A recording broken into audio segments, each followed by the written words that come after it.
No, esta es la primera vez que nosotros como víctimas escuchamos y aplaudimos de pie justamente lo que dijo Juan Carlos Solínez, que debe ser una, una integración social en atención prioritaria de nuestra salud, ya que incluso nuestro sistema público de salud anuncia en sus anuncios, en sus tratados, de que las prótesis son vistas como un objeto suntuoso o vanidoso, no son parte de una mejoría de salud para quienes la requieren. Justamente este pedido a nosotros nos halaga como seres humanos, porque como él lo anunció, nosotros en un determinado periodo de tiempo tenemos que hacer el cambio de prótesis porque las cuencas de los ojos se van secando. Los tratamientos son demasiado costosos, demasiado tardíos para recibirlos, pero ya con este pedido particular de la Comisión de Justicia y de la Verdad, pues lo vamos a adquirir. Como Yajaira Urresta, como defensora de los derechos humanos y como ciudadana ecuatoriana, lo único que he recibido por parte de este gobierno es intimidación, es persecución, amenazas de muerte, golpes y amedrentamiento a mi padre, trata de secuestro a mi hijo, y lo único que recibí por la ex ministra María Paula Romo fue un intento de soborno para que yo me calle y obviamente deje de pedir justicia, verdad y reparación ante los hechos atroces de octubre de 2019. Muy grave todo eso que usted nos cuenta. Y este proceso de intimidación, de amenazas en contra de usted, asambleísta, y en contra de su familia, comienza desde el momento en que se produce la represión y el ataque contra su vida. No, se produce desde el martes 29 de octubre, fecha en la cual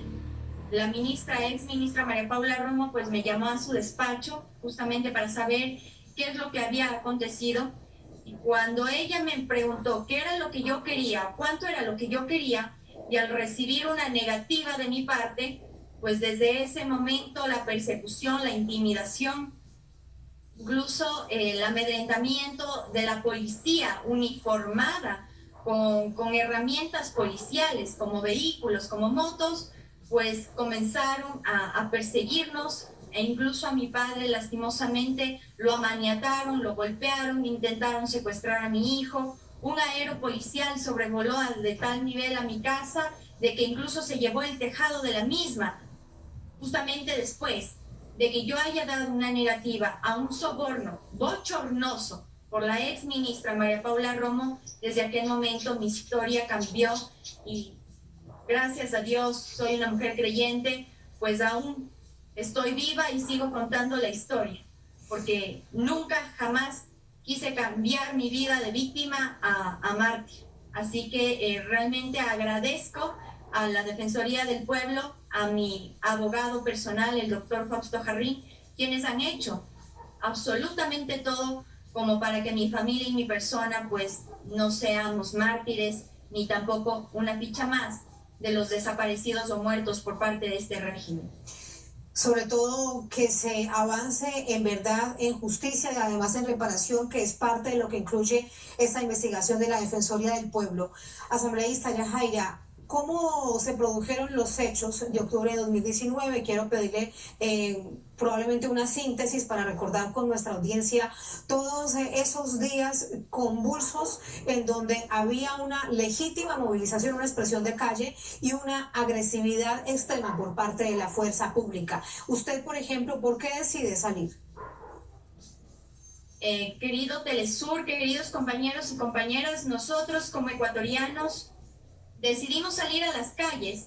porque se nos había impuesto un decreto 883 en el cual era el incremento de los combustibles y obviamente la precariedad de nuestro modo de vida productivo, agrícola y sobre todo incluso de las urbes. Lastimosamente no hubo un diálogo previo con la ciudadanía, con los actores sociales, simplemente que fue la imposición del mismo. En vista de esta situación, fue una movilización nacional que inició desde el paro de los transportistas, luego la movilización de nuestros indígenas y luego en sí la movilización de todas las etnias y culturas nacionales. Como defensora de los derechos humanos, pues salí el día 12 de octubre, que fue el sábado, y que dentro de los informes, no solamente de acá de la Corte, sino también de la Corte Interamericana de los Derechos Humanos, pues fue uno de los peores días en los cuales nuestra historia se vistió de sangre acá en el Ecuador. En el cacerolazo de los barrios me encontré junto a mi familia, junto a mi madre, mi hermano, un primo, mis vecinos, en donde igual se encontraban niños, se encontraban menores de edad, hablemos de infantes recién nacidos, se encontraban mayores, adultos mayores, y aún así, sin hacer una movilización agresiva, sino nuestra concentración pacífica en pedido de justicia, en un pedido de que el régimen de turno tenga la amabilidad de tener diálogo con el pueblo ecuatoriano, pues la única resolución que tuvieron ellos es en enviar a los diferentes barrios de Quito convoys de policías, el mismo que ingresó a mi barrio por la avenida Velasco Ibarra, la misma que conecta el sur con el norte, y lastimosamente uno de los policías del GOM, que es el Grupo de Operaciones Motorizados, se bajó del camión, apuntó hacia mi rostro, y yo con los brazos arriba en indefensión. Aún así, él disparó a menos de 3 metros una bomba lacrimógena, la misma que desprendió de forma inmediata mi ojo izquierdo. Eso no solamente me pasó a mí, pasó a más de 20 compañeros según el informe, y pues allí está la resolución no solamente de nuestra nación, sino del acuerdo con el FMI, el mismo que había acordado la fumigación, pongo entre comillas, de la nación ecuatoriana. Habiendo además perdido todas aquellas normas de los supuestos protocolos de la distancia que se debe tener cuando se lanzan las bombas lacrimógenas, y sobre eso se habían sustentado supuestamente ellos en su accionar. Pero era muy importante recordarlo. Me queda algo por preguntarle. Usted es asambleísta electa, el próximo 11 de abril hay elecciones presidenciales, segunda vuelta, es decir, todo este informe tendrá como responsabilidad el próximo gobierno, una nueva institucionalidad, de ponerlo en práctica, de llevarlo adelante. Y también usted como asambleísta electa, ¿qué hechos adelantaría dentro de la Asamblea Nacional para que esto no quede solamente en el papel? Primero, tener en cuenta de que el único candidato a la presidencia, el mismo que se presentó el día de hoy a recibir este informe, fue nuestro compañero Andrés Arauz, del cual yo me siento orgullosa de ser su compañera de bancada, pues él es nuestro compañero a la presidencia, y el mismo y el único que se presenta de una manera solidaria, afable y sobre todo humanista con el pueblo ecuatoriano. Como lo dijo la Defensoría del Pueblo, a los 3 candidatos a la presidencia para la segunda vuelta, pues se les invitó. Uno de ellos incluso se abandera, se autoproclama parte de la resolución de octubre y obviamente de la defensa de los derechos, pero no es así. Nunca se presentó, nunca estuvo con nosotros, y el único candidato que se presentó junto a nosotros el día de hoy fue Andrés Arauz. Pues el 11 de abril nosotros como ecuatorianos vamos a tener el sufragio nacional, en donde tenemos la convicción de que el pueblo ecuatoriano va a votar por el progresismo, por la defensa de nuestros derechos y sobre todo por un país en dignidad junto a Andrés Arauz y Carlos Rabascal. Como asambleísta electa que salí el día 7 de febrero, pues ya estamos avanzando en el proceso de trabajo, el mismo que iniciaría desde el 14 de mayo con la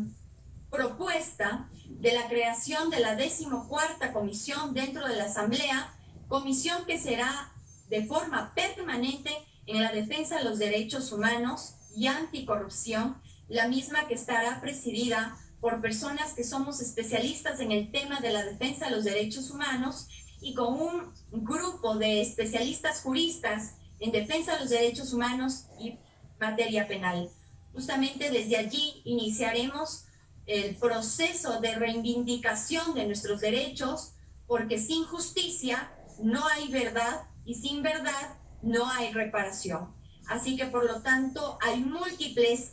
vulneraciones dentro de nuestro país, no solamente en octubre, sino durante la pandemia, actos de corrupción. Tenemos un proceso carcelario penoso y justamente todos estos puntos, estos compromisos con la vida y con la defensa de los derechos humanos, pues los estamos tratando y los trataremos con puntualidad dentro de la Asamblea, pero obviamente recordando de que el papel de la Asamblea no va a tener cabida ni tampoco una resolución inmediata si no está Andrés Arauz y Carlos Rabascal como nuestros compañeros de Estado, como presidente y vicepresidente, porque ellos son los únicos humanistas, son los únicos hombres preparados que están vigilantes, propositivos y en trabajo de gestión por la defensa de los derechos vulnerados aquí en nuestro país, Ecuador. En todo caso, veremos cuál será la decisión de todo el pueblo o el pueblo que irá a las urnas el próximo 11 de abril. Asambleísta, muchísimas gracias por acompañarnos, por su testimonio, por sus reflexiones. Muy buenas noches. Muy buenas noches con todos. Bendiciones. Muchas gracias.